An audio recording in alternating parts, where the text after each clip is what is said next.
Hello everyone. So as you may know that this week is Labor Day week. So Monday is off. We don't have a face-to-face lecture. Instead, we're going to have a video lectures for this week. The first video lecture I'm going to share with you in week 3 is I'm going to cover a slide from 18 all the way to the end of this handout. The second video lecture I will talk about 2 examples to help you understand the technical aspects of cost value profit analysis, as well as prepare you to handle the quiz that is assigned. So let's take a look at slide 18. So we have finished case 1 and case 2.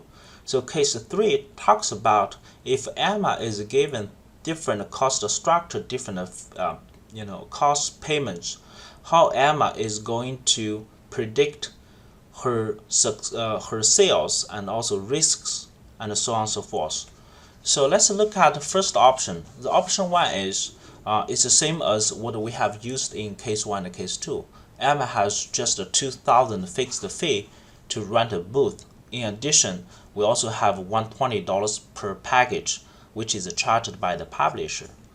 Option 2 is a little different. In addition to $120 charged by the publisher, Emma is going to pay $800 fixed fee to rent a booth, then plus 15% of GMAT success revenues.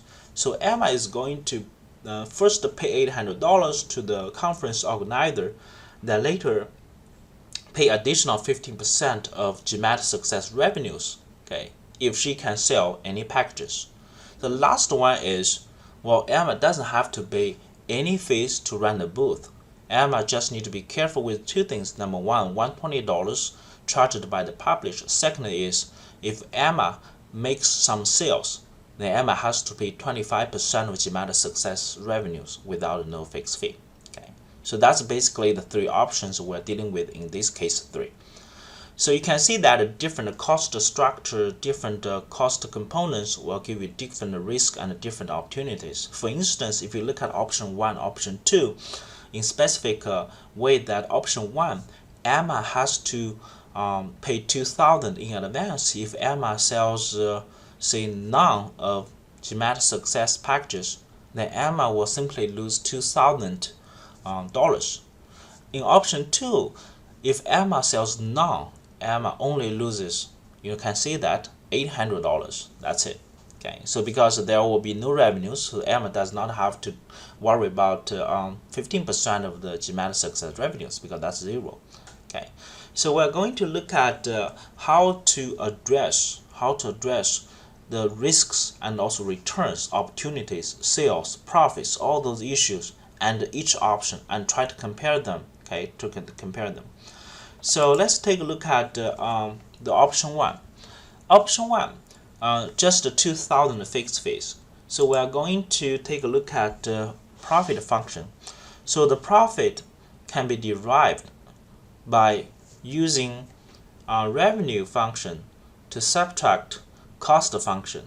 So for the revenue, total revenues, and option 1, we are looking at $200 multiplied by the number of packages Emma can sell.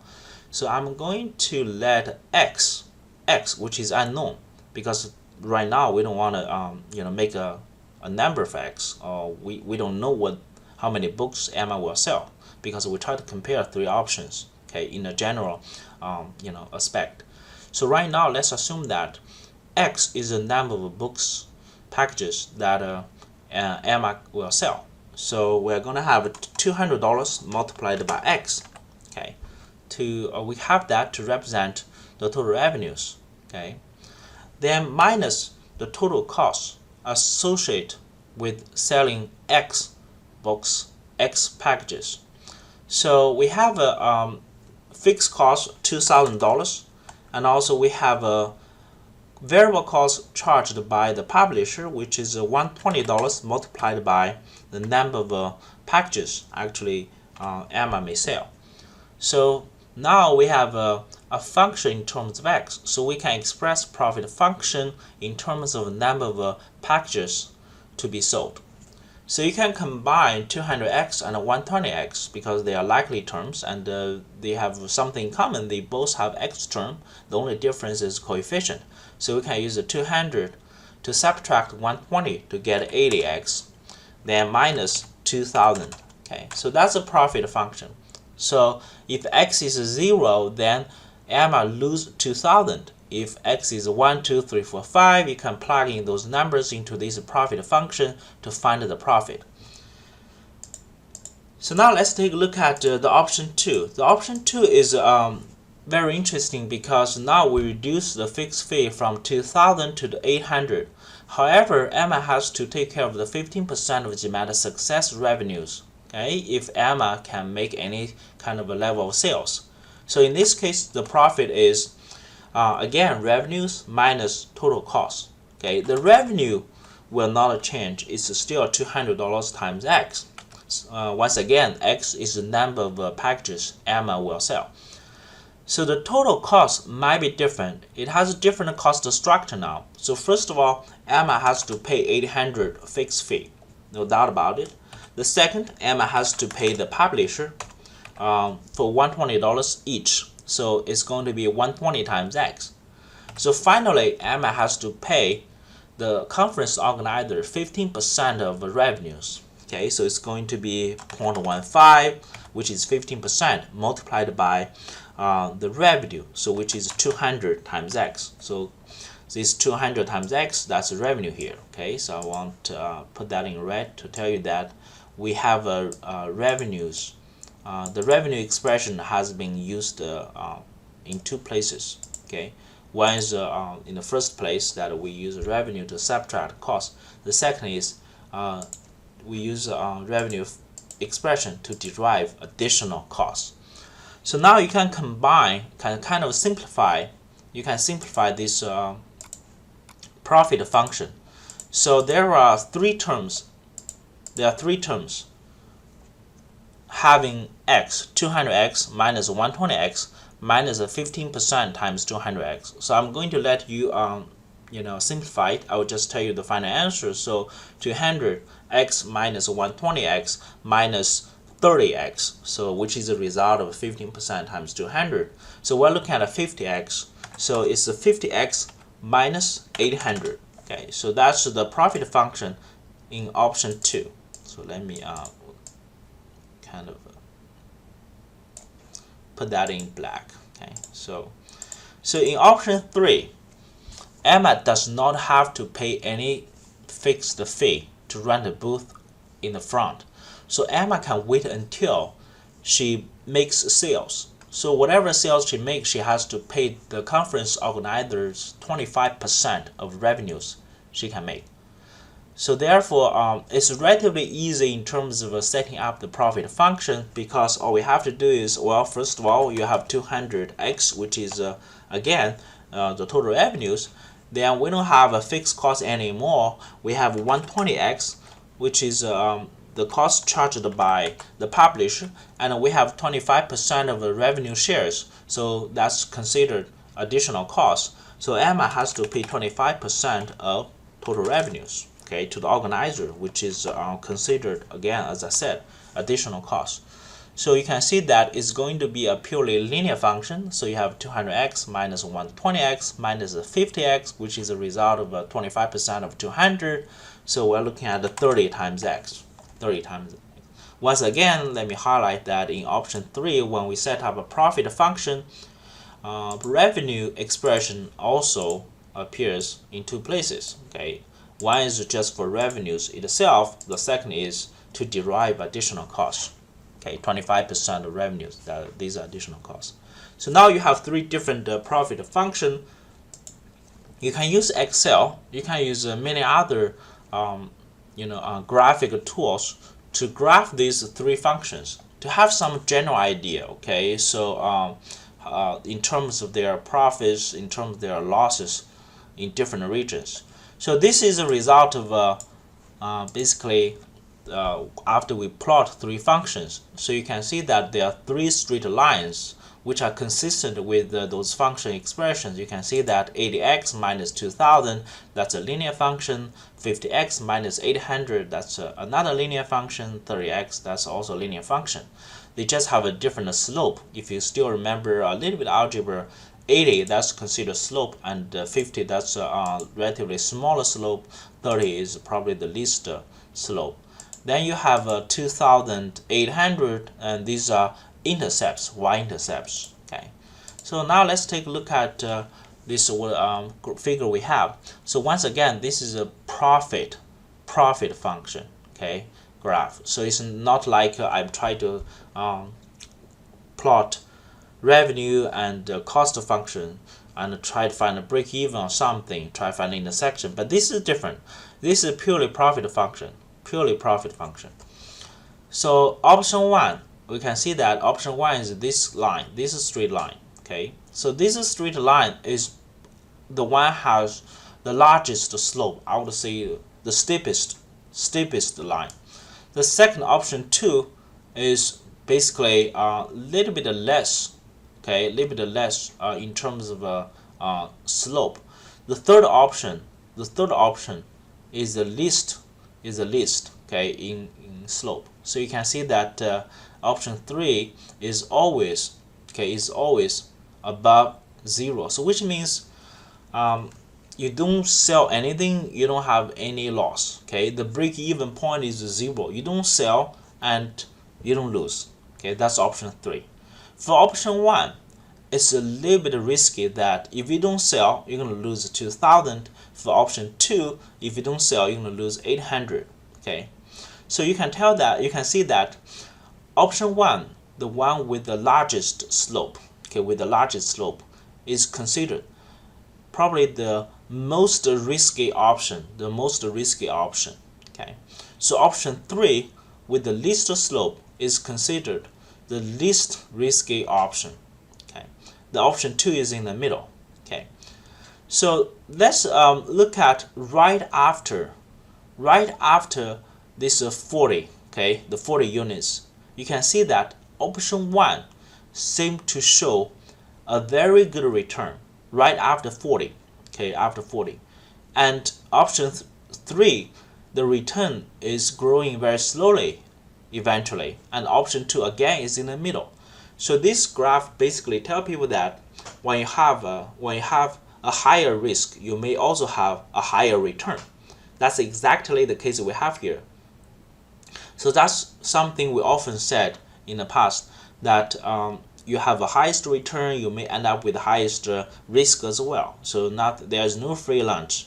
So option 3 is more conserved. Okay, you have least risk, but also have least return, least profit eventually. For option 1, you have the largest risk, but also you have largest return opportunity. So this basically tell you that the risk and also profit management. So cost structure does affect the risks and also returns. Okay, so that's something you might want to keep in mind. Okay, if you later you have any whatever small business, you work for a company, so when you think about the structure, the cost structure, then that's something you want to consider.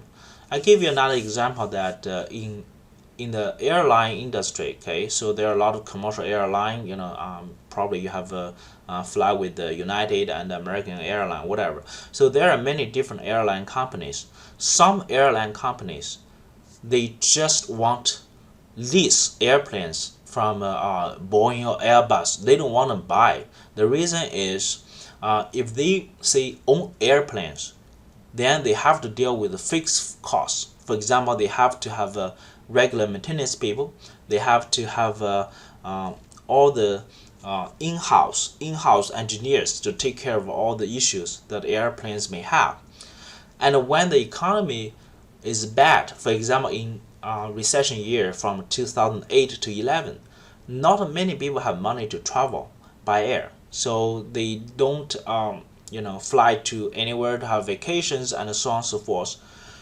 So from that perspective, the companies who own the airplanes, you don't generate enough revenues, but you still have the very high fixed fees. But for companies who only lease airplanes, they can simply just terminate contracts just return all the airplanes back to those like Boeing and maybe Airbus, so that they don't have to deal with whatever fixed costs like maintenance and a crew member, payments and many other things. So, but on the other hand, when the economy is pretty good, then those airline companies who lease airplanes, they have to suffer. They have to suffer a lot of costs, But for the airline companies who own those airplanes, then once they cover the fixed fees, they have a really nice profit margin. So depending on what you want, what kind of risk you can handle, and also that will give you the return opportunity.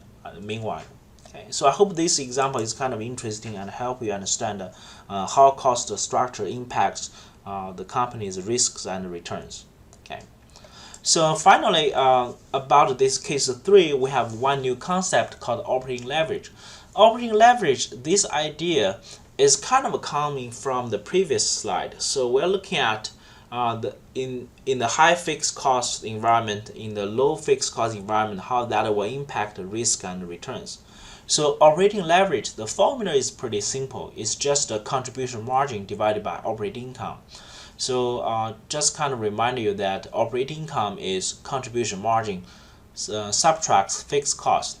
So in the presence of fixed costs, different operating leverage implies different levels of sales. Okay, and different level of sales implies different operating leverage. So the different operating leverage depends on the levels of sales. Okay, levels of sales. So for example, let's take a look at the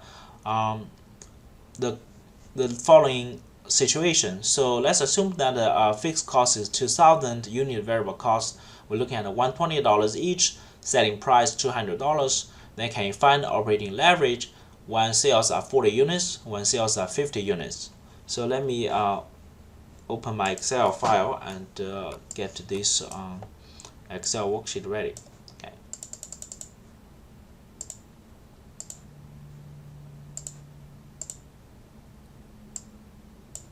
So I'm going to look at 40 units and look at 50 units. Okay. So this one I'm going to look at the contribution margin.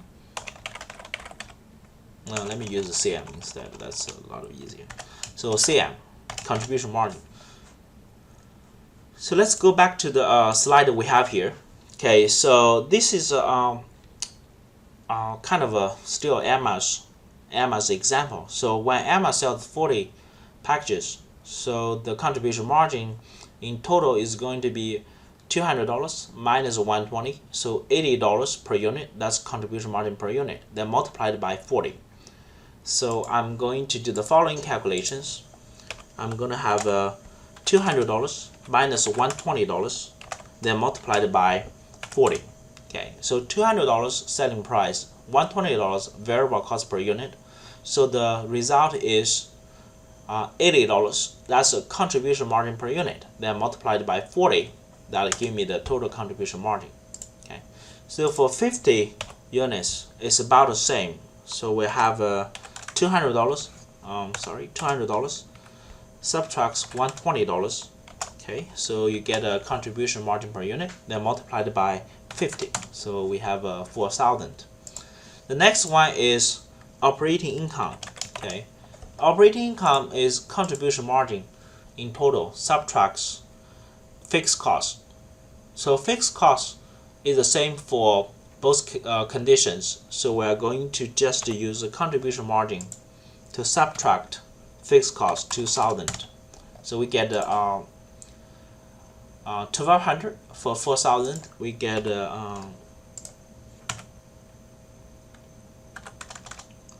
2,000 operating income. So finally, you can find operating leverage. Okay, operating leverage is simply contribution margin divided by operating income.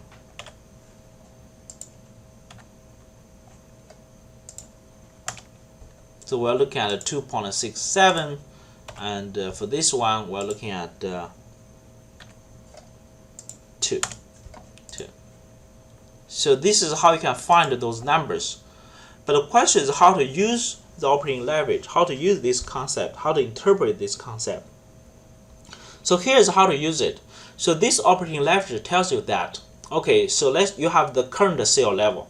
If you have 1% increase or decrease in sales, okay, then there will be operating leverage multiplied by 1% increase or decrease in operating income.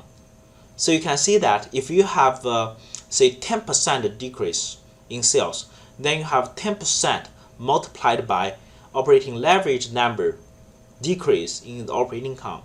So the larger the operating income value is, the greater the loss or return, depending on whether we have increase or decrease. So for instance, if sales increase by 50% and the operating leverage currently is 1.67, then you should expect operating income to increase by 83.5%, which is the result of a 50% multiplied by 1.67. So you just multiply operating leverage by the sales increase or sales decrease to find out the increase or decrease in the operating income correspondingly. Okay, so this tells you that if you have a high level operating leverage, then you may end up with the greater risk, okay, as a return as well, depending on which direction we're looking at, increase or decrease in sales. Okay, so this is how to use this operating leverage. It defines the risks. Okay, defines the risk. Okay, so the final topic in this chapter 3, we're going to look at sales mix issues on cost of volume profit analysis. So it's a very simple idea. Let's assume that you have several product lines. You're going to sell multiple products in different volumes, okay, and they have different costs and different contribution margin and so on. But let's assume that their relative sales proportions are known and constant, okay. So can we find break-even points, break-even revenues, and many other concepts that we have used for single product business. Okay, so the whole idea is you might want to create so-called a bundle, then use a bundle contribution margin or average contribution margin idea, either way. So we're going to go through one example and tell you that how to deal with sales mix issues.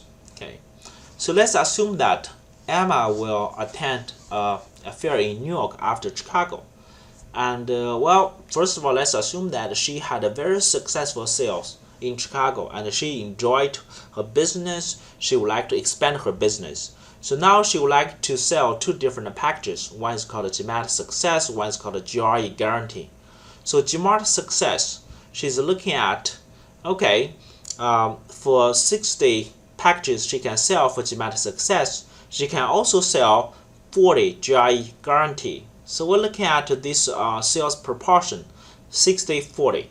So let me simplify 60 and 40. In other words, we're looking at for every 2 units of GRE Guarantee sold, okay, Emma, the seller, can sell 3 units of GMAT Success. So if you look at 60 over 40, we're looking at 3 over 2, okay, as a simplified. So in terms of revenues, GMAT Success, $200 per unit, that's the selling price. For GRE Guarantee, we're looking at $100 per unit.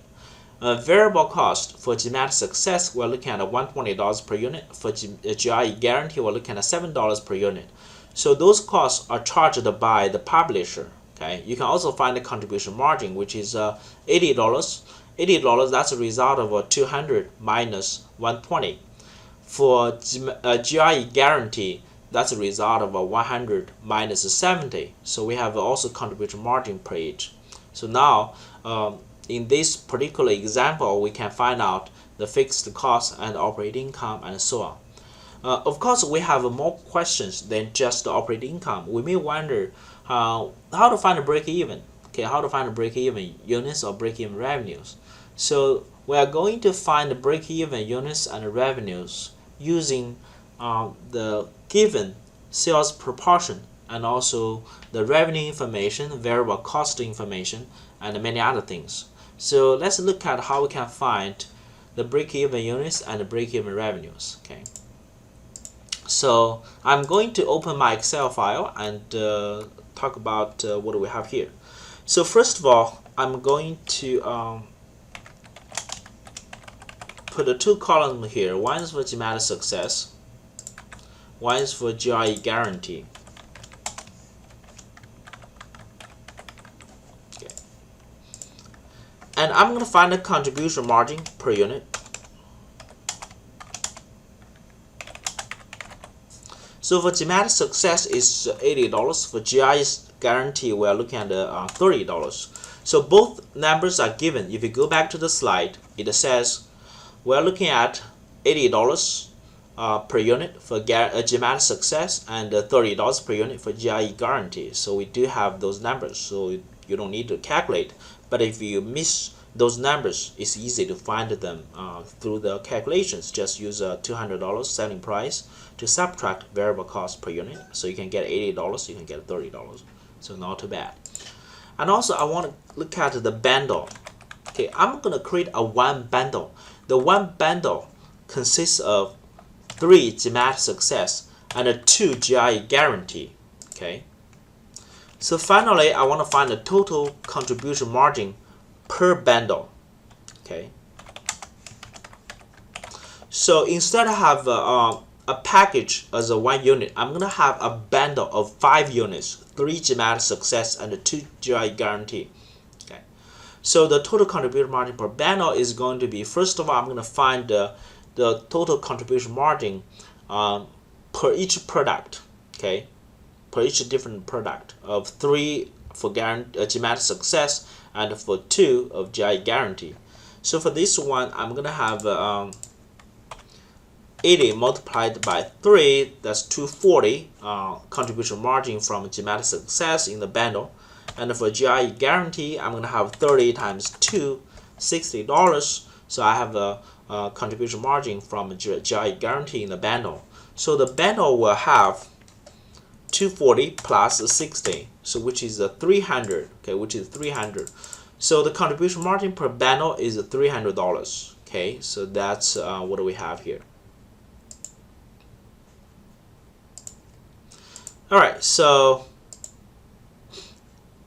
let me take a look at let me take a look at a slide. What do we have here? I think that's what I have here. All right, so this is what we have. Then the fixed cost is not $2,000 anymore. Okay, the fixed cost in New York City, we're looking at 4,500. 4,500. Okay, so therefore I'm going to find the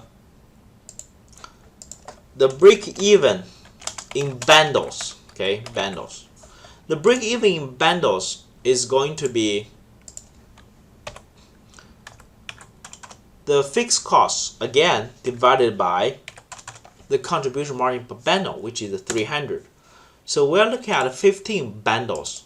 Okay, so you need 15 bundles to break even Emma's sales in New York City. Okay, then if you look at 15 bundles, we know that one bundle consists of 3 GMAT success packages and 2 GRE guaranteed packages. So we can multiply 15 by 3 to get 45 and multiply 2 by 15 to get 30. So the break even in bundles, okay, sorry, I think there's a typo here. The break even in bundles, we're looking at 15 bundles, okay, and in 15 bundles we have 45 GMAT success packages and 30 GRE guarantees packages. Okay. So finally we can find the break even revenues. Okay, for GMAT success we can multiply 45 packages by $200. Okay, for GRE guarantee we can multiply 30 by $100. Both are selling prices, so we get the revenues from each product. Then we can add them together to find the break-even revenues in total. Okay, so sorry, we're looking at I think I miscalculated it right here. So we're looking at 12,000 break-even revenues. Okay, so this definitely you can apply this idea to more than 2 product product sales. You can have 3 or 4 or 5, as many as different products in your case. So all you have to do is make sure there are two important assumptions. Number one is sales proportion. Sales proportion will be constant. Okay. The second is all other conditions actually follow the example we have learned in previous cases. For example, you have a variable cost per unit remain constant, the selling price per unit remain constant, and you have a total fixed cost remain constant as well. So when those conditions apply, then that's how you find those interesting issues like break-even units, contribution margin per bundle, and break-even revenues. And even you can talk about operating leverage if you like. Okay, because all you need is a contribution margin divided by operating income. Okay, once you have sales level, you can also find operating leverage. Okay, using formula. Okay, using formula we just learned. Okay, the last slide is I'm gonna let you read is you just go to textbook, read the page from 86 to 88. So we're not going to have some complicated questions under those topics, but feel free to read. So cost volume profit analysis is also very useful for service and not-for-profit organizations, because all those organizations, the essential idea is how to best use their resources, So there are certain cost-benefit issues. So you have to understand the cost of volume profit in order to justify the cost benefits. Okay, for example, if you look at Red Cross, if you look at government agency, the spending and what kind of benefits they expect and how to control the costs. Okay, all those issues actually are related to the topics we have learned in this chapter. So you might also want to think about alternative income statement formats. So there are two: contribution margin and the gross margin. The gross margin is you use the revenues to subtract CGS. So for this bottom one, this is permitted by the GAAP, using revenues to subtract CGS to arrive at a gross margin. For the contribution margin equals revenues minus a variable cost. We may have a chance to talk about this case. So this is a contribution margin income statement format. This is not allowed by GAAP. Okay, this is illegal if you use that in your financial reporting, but it's very important for people to use that in their performance evaluation, profit analysis, and so on. So in the future, we may have a chance to come back to this topic again to talk about this we call absorption of variable costing system. All right, so this is for the chapter 3, and we just complete chapter 3. And I hope you will continue to watch the second video in this week. The second video will talk about two examples that will help you prepare for your quiz. All right, so I will talk to you later. Thank you.